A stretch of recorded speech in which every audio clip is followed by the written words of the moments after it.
Hey guys, what's up? Welcome back to the darts class. Where have you been, bitch? Where have you bloody been? Where we're going to start off by doing this week's ups and downs in the world of darts.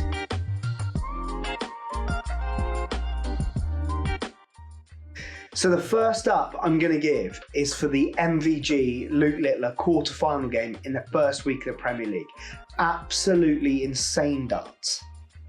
MVG wins that in a last leg decider, and in 11 legs they hit 6 180s each. And if MVG's match winning average of almost 106 isn't enough, Littler loses with 113.9. How you can play a game of darts over 11 legs and average 113.9 and not win is beyond me. I think we might be seeing glimpses of peak MVG coming back.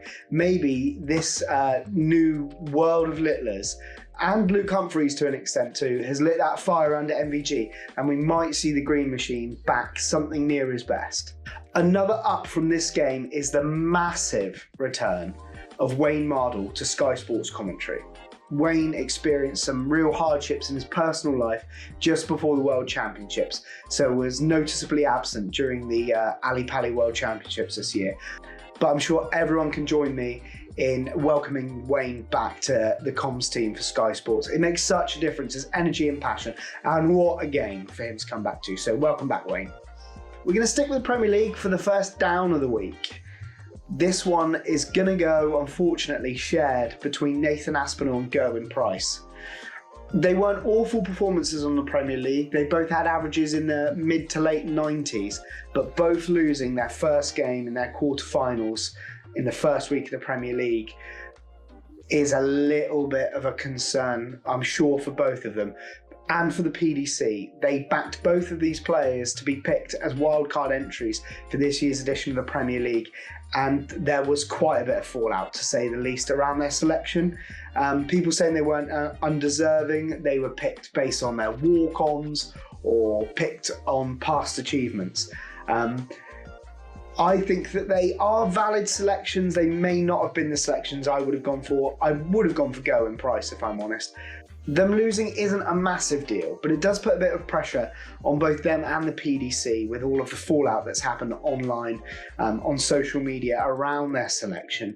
So unfortunately for them, they didn't get off to the start that the PDC would have really hoped them to do to back up their picks. So they're having a down for this week, but I'm not going to dog them. Fingers crossed they get back on the horse next week and they show performances that we all know they're capable of. A really big up for this week is the PDC signing a 5-year extension with Sky Sports. This new deal with Sky runs until 2030 and is reported to be worth up to £150 million. We're talking football money now. The coverage on Sky is fantastic. The money the players are earning is unbelievable when you consider what they were earning even 10, 15 years ago. Yeah, the top 16 then were still earning good money. But now, if you're a tour card holder and you can keep your place in the top 64 with that money that's going into the game, you can earn yourself a real nice living. And it secures the future of the sport for at least 5 more years. Talking about money and places in the order of merit rankings, it brings me to my next down. We're going to give this one for the continued fallout on the Euro Tour qualification criteria.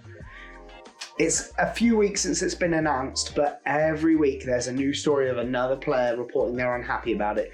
And the majority of times, those are the players that do well on the floor, aren't quite in the top 16. So the automatic criteria to qualify for the Euro Tour has been extended from 8 places to 16 on the main tour order of merit. The Pro Tour places have been reduced to 8, so there is such a big emphasis on players to turn up and play well in the Players' Championship events.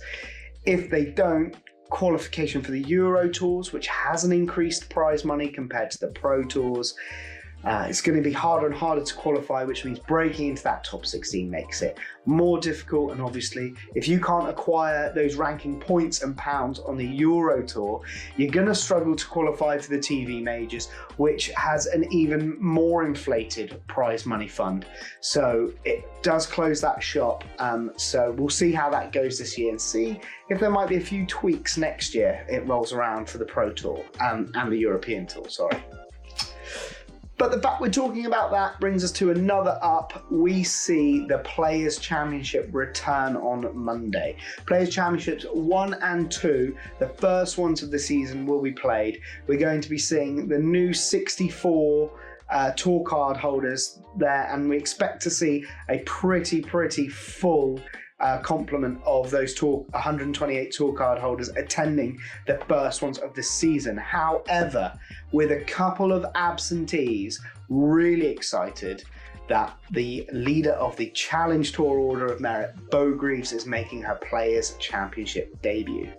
She missed out narrowly-ish on a tour card at Q School this year, but absolutely smashed the open weekend of the Challenge Tour. I'm tired of the arguments online about women competing in darts, and I know Bo Greaves is going to be the one who, once she gets on tour regularly, she is going to prove that gender is no ceiling to darts whatsoever. She showed that on the Challenge Tour this weekend, just gone. So fingers crossed that she and everyone else who is a new tour card holder have a really good opening weekend, find their feet, and hit the ground running on the Pro Tour. One player who is looking down the barrel of a tough 2025 and is going to get it down, player doesn't get it down, the news gets it down for this, is bully boy Michael Smith. After his early elimination from the Winmore World Masters, he released a statement to advise of an ongoing injury issue relating to wrist injuries he had when he was 19 years old, evolving into arthritis, which is affecting his throw nowadays, meaning he is playing with pain. He did make a point of letting us know that that's not an excuse for his drop in performance, but it is out there now, and it is something for us to be conscious about when he is playing. But we all wish him well. A fit and healthy bully boy is something that darts needs. He's one of the most exciting players in the world, so we don't want to see him fall off. We want to see him bounce back. So it's a thumbs down for the news for bully boy, but let's hope he gets back fit and playing the darts we know he can very soon. And that's it I've got for ups and downs from the world of darts this week. Did I miss any out? Are there any ups and downs you'd have included? Smash them in the comments below. Like and subscribe if you haven't already. And if I'm a new face to you, come and join the dart school. But otherwise, I will see you next time in the darts class.